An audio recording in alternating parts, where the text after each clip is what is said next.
எரிச்சல், மறதி, சோர்வு, பயம், கலக்கம், மனக்குழப்பம், நம்பிக்கையின்மை முதலான பாதிப்புகள் முதல் பயங்கரமான மனநோய்கள், இதயம் சார்ந்த நோய்கள் உட்பட மற்றும் பல உபாதைகள் ஏற்பட தூக்கமின்மை முக்கியமான காரணமாக அமைகின்றது என்பதை விஞ்ஞானிகள், துறை சார்ந்தவர்கள் விளக்குவார்கள். மறுபக்கம் ஆரோக்கியமான தூக்கத்தினால் விளைகின்ற நன்மைகள் பல. ஹோமோன்களின் வெளியீட்டை ஒழுங்குபடுத்த, மூளையின் செயல்பாடு, செறிவு, கவனம் மற்றும் உற்பத்தி திறனை அதிகரிக்க, இதய நோய் மற்றும் பக்கவாதம் முதலான ஆபத்துகளை குறைக்க, உடல் எடையை நிர்வகிக்க, நோய் எதிர்ப்பு சக்தியை அதிகரிக்க, இவற்றுக்கெல்லாம் ஆரோக்கியமான தூக்கம் பேருதவியாக அமைகின்றது. நீரிழிவு மற்றும் உயர் இரத்த அழுத்தம் போன்ற நோய்களின் பாதிப்பை குறைக்கவும், பதகளிப்பு அதாவது டென்ஷன், கவலை, மனச்சோர்வு, மன அழுத்தம் முதலான உள நோய்களினால் ஏற்படுகின்ற ஆபத்துகளை குறைக்கவும் தூக்கம் துணை நிற்கின்றது. அன்பானவர்களே, ஆரோக்கியமான தூக்கத்துக்கு உரிய நேரம் இரவு நேரம். அல்லாஹ் பகலை மனிதன்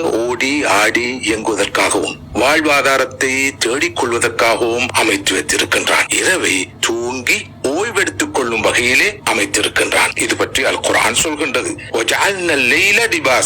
மேலும் இரவை உங்களுக்கு ஆடையாக ஆக்கினோம்,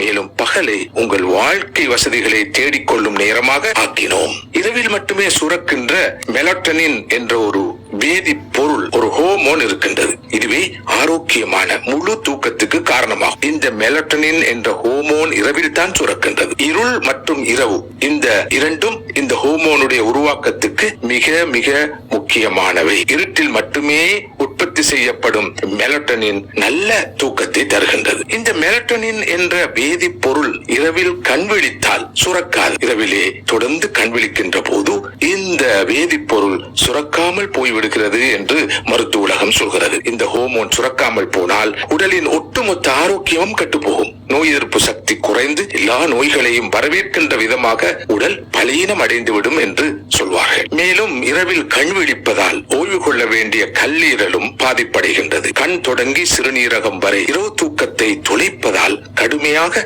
பாதிப்பை சந்திக்கின்றன. பகல் தூக்கம் இரவு தூக்கத்தை எந்த வகையிலும் ஈடு செய்ய மாட்டாது என்பதை மருத்துவர்கள் அழுத்தமாக சொல்கின்றார்கள். பகலிலே தூங்குவதால் செரிமான பிரச்சனை, நரம்பு தளர்ச்சி, தோல் சுருக்கம், மன அழுத்தம் தொடங்கி எதிர்மறையான எண்ணங்கள், ஆண்மை குறைவு, கல்லீரல் பிரச்சனை என நோய்க்கு மேல் நோய் பெருக வாய்ப்புகள் அதிகம் உருவாவதாக துறை சார்ந்தவர்கள் எச்சரிக்கிறார்கள். தூக்கம் ஒரு அடிப்படை தேவை. அது ஒரு அருள் மாத்திரமல்ல, அது ஒரு அமல், இபாதத். இந்த வகையிலே தூங்கச் செல்லும் போது கடைபிடிக்க வேண்டிய ஒழுங்குகளையும் ஒழுக்கங்களையும் நபி ஸல்லல்லாஹு அலைஹி வஸல்லம் அவர்கள் நமக்கு விளக்கி இருக்கிறார்கள். படுக்கைக்கு செல்ல முன்பு உது எடுத்துக்கொள்ள வேண்டும். படுக்கை விரிப்பை 3 முறை தட்டி விட வேண்டும். சூரத்துல் பக்ராவின் ஆமன ரசூல் என்று ஆரம்பிக்கின்ற 285, 286 ஆகிய வசனங்களை ஓதிக்கொள்ள வேண்டும். குல் சூராக்கள் 3ஐயும் ஓதி 2 கைகளிலும் ஊதி உடல் முழுவதும் தடவிக்கொள்ள வேண்டும். ஆயத்துல் குர்சியையும் ஓத வேண்டும். பின் சுப்ஹானல்லாஹ் என்று 33 தடவைகளும், அல்ஹம்துலில்லாஹ் என்று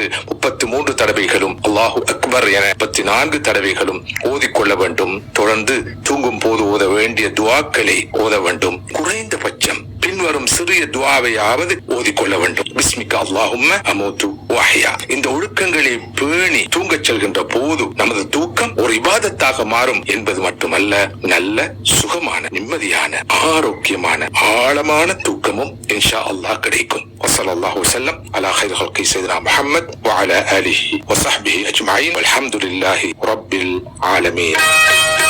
இது போன்ற நல்ல கருத்துக்களை தெரிந்து கொள்ள பிஸ்மி வானொலியை டவுன்லோட் செய்யுங்கள். சிங்கப்பூரிலிருந்து ஒளிபரப்பாகிக் கொண்டிருக்கும் பிஸ்மி வானொலி உலகெங்கும் வாழும் 6 லட்சத்திற்கு மேலான தமிழ் நெஞ்சங்களின் உள்ளங்களை கொள்ளை கொண்டது பிஸ்மி வானொலி. நீங்களும் அந்த நேயர்களில் ஒருவராகுங்கள். அரிய பல கருத்துக்களை அறிந்து கொள்ளுங்கள்.